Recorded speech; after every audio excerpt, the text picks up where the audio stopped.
Ofreció su libertad para salvar a su madre, en un mundo donde la pobreza le enseñó que solo valía si se entregaba.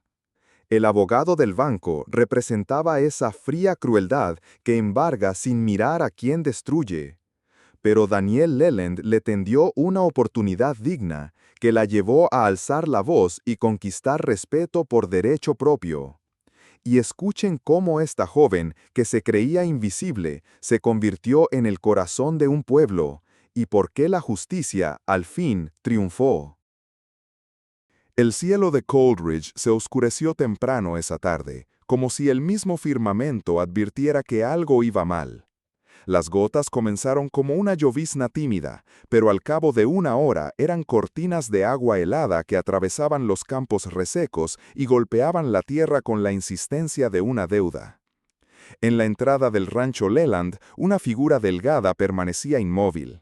Los caballos pasaban sin prestarle atención. Los trabajadores la veían con recelo desde lejos, murmurando que no duraría mucho. Pero June Thompson no se movía. Tenía 19 años y una única certeza: si no lograba ayuda ese día, su madre moriría. Su vestido azul, raído y fino, se le pegaba al cuerpo como una segunda piel mojada. Sus botas estaban hundidas en el barro, sus dedos ya no sentían el frío de tanto resistirlo. Pero en sus ojos, bajo la lluvia que empapaba su trenza suelta, ardía una determinación que ninguna tormenta podía apagar.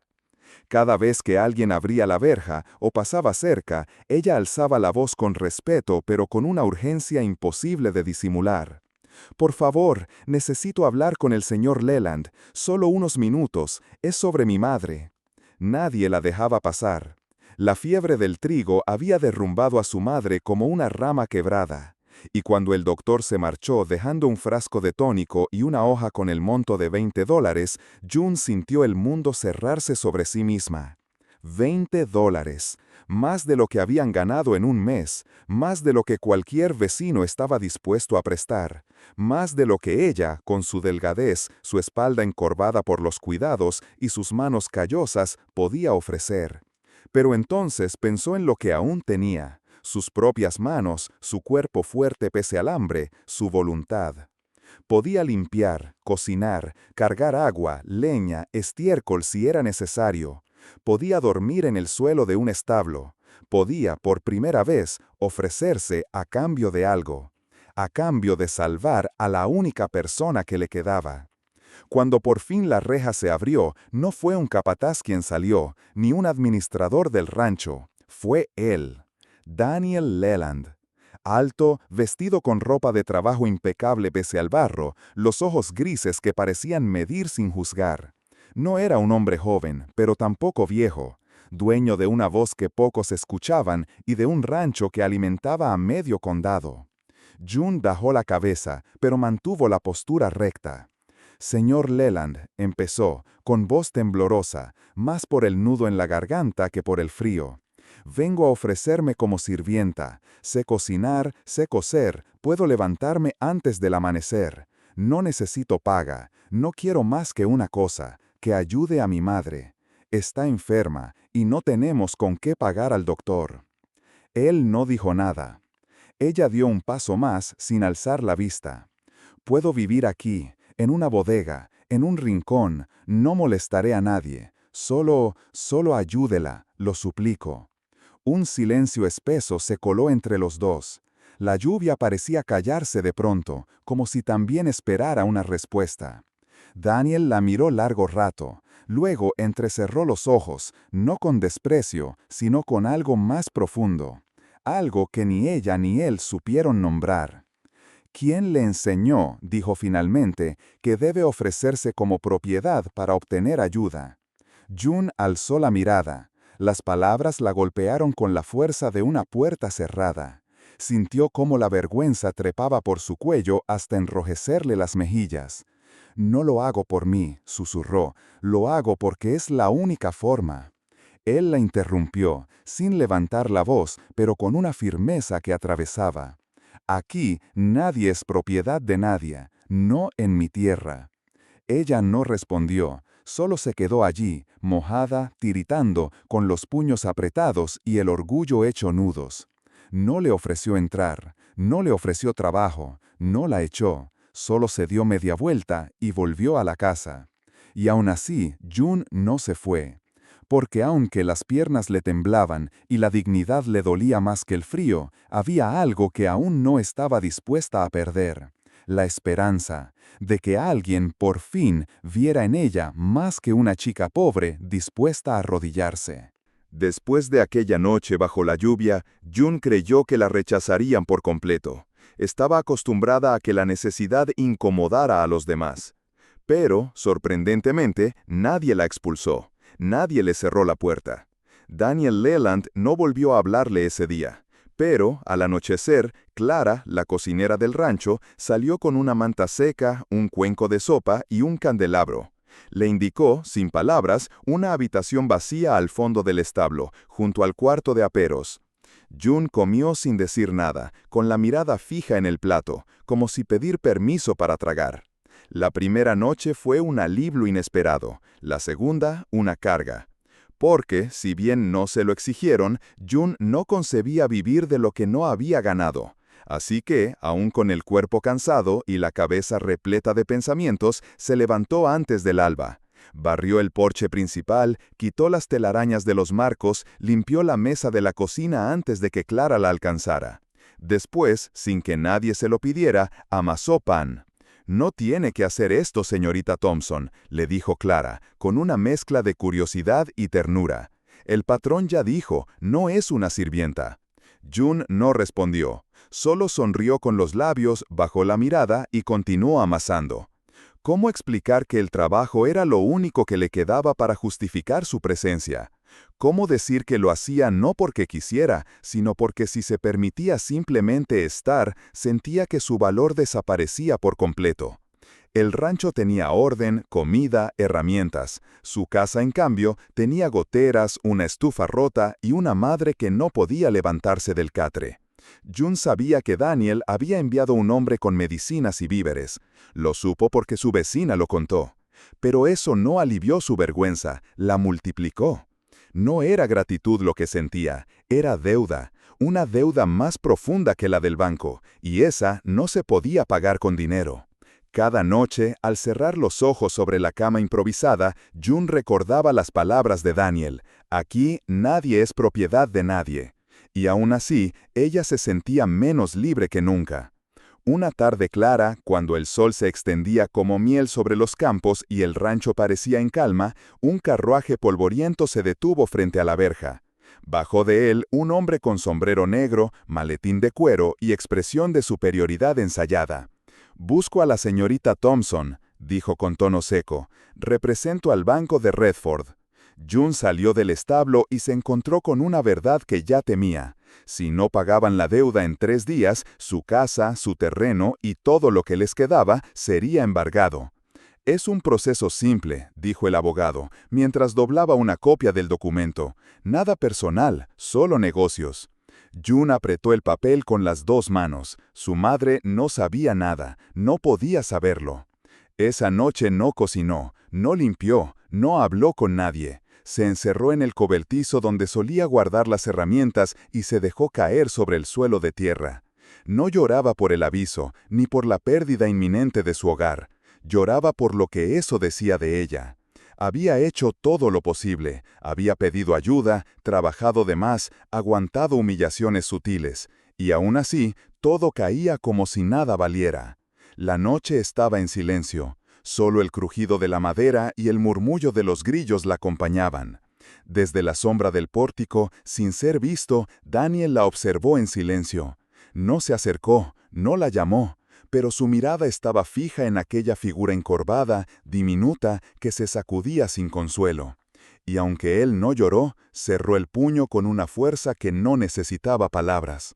Porque, aunque June creía que estaba sola, alguien por fin estaba escuchando. La tercera noche fue distinta. El aire en el rancho estaba cargado de un silencio denso, casi ceremonioso. Los jornaleros ya se habían retirado a sus dormitorios. La cocina apagaba su último fogón. La lluvia de días anteriores había dejado un barro espeso en los senderos y un olor limpio que se colaba por las ventanas abiertas. June se levantó del catre improvisado, se ató el cabello con la cinta menos desgastada que tenía y caminó hacia la casa principal. Sabía que era tarde, sabía que no debía irrumpir, pero también sabía que no podía esperar más. Las botas embarradas no se atrevieron a pisar la alfombra del vestíbulo. Se quedó en la puerta del despacho, con el corazón latiendo en las sienes y las palabras ensayadas pero dispuestas a deshacerse en cuanto él la mirara. Daniel Leland estaba sentado revisando papeles. Llevaba puesta una camisa sin chaleco, con las mangas remangadas y la mirada fija. No parecía sorprendido de verla allí. Solo dejó la pluma a un lado y esperó. «Necesito decirle algo», dijo ella, y aunque la voz le temblaba, sus hombros estaban erguidos. Él asintió en silencio. «Si me permite quedarme, si me deja trabajar aquí por un año, sin salario, en lo que sea, ¿pagaría usted la deuda del banco?». No lo dijo como súplica, tampoco como ofrenda. Lo dijo como lo hacen los que ya han llorado en privado y decidido no volver a quebrarse frente a nadie. Daniel la miró, no con sorpresa, no con juicio. En sus ojos había otra cosa, la amarga lucidez de quien ha visto ese mismo gesto en muchos rostros antes. La tristeza de quien sabe cuántas personas el mundo obliga a venderse sin darse cuenta. «June», dijo él, sin levantar la voz, «el mundo te ha hecho pensar que vales menos que los demás, que solo sirves si te arrodillas, que tu existencia necesita justificación». Ella bajó la vista un segundo, pero volvió a alzarla. «No lo hago por mí», repitió, «lo hago por mi madre». Él suspiró, se levantó de la silla, cruzó el despacho y, en lugar de acercarse a ella, abrió un cajón. Sacó una carpeta doblada con cuidado. «Si yo acepto ese trato», continuó, «si te pongo a trabajar por nada, sin darte ni siquiera tu nombre al final del día, ¿qué clase de hombre seré? Seré igual a los que te rompieron antes, igual a quienes creen que la necesidad autoriza la humillación. No, June. Si permito que te pongas cadenas, aunque sean doradas, seré cómplice de esa mentira. Y tú mereces la verdad». June no respondió de inmediato. El nudo en su garganta no era de tristeza, sino de algo más antiguo, de no estar acostumbrada a que la valoraran. «Entonces, ¿qué hago?», preguntó finalmente, con voz baja, vulnerable, como si temiera la respuesta. Daniel se acercó y dejó la carpeta sobre la mesa, girándola hacia ella. «Esto es trabajo real, una propuesta para administrar la librería del pueblo. La compré hace años, pero nunca la abrí. Siempre pensé en venderla. Ahora creo que alguien más debería hacer la suya. Si aceptas, pagaré la deuda de tu madre, sí, pero no como caridad ni como rescate. Será una inversión. Y será tuya la responsabilidad de sostenerla. El banco no te quitará nada, pero yo tampoco te poseeré. Solo quiero que creas que puedes sostener algo por ti misma». June tardó en reaccionar. La carpeta estaba abierta. Dentro había hojas con números, un croquis del local, contactos de proveedores. Todo real, todo serio. No una limosna, una apuesta. No una jaula disfrazada de bondad, sino una puerta abierta. Por primera vez en semanas, no sintió la necesidad de justificar su presencia. No supo si debía llorar o huir. Parte de ella seguía desconfiando.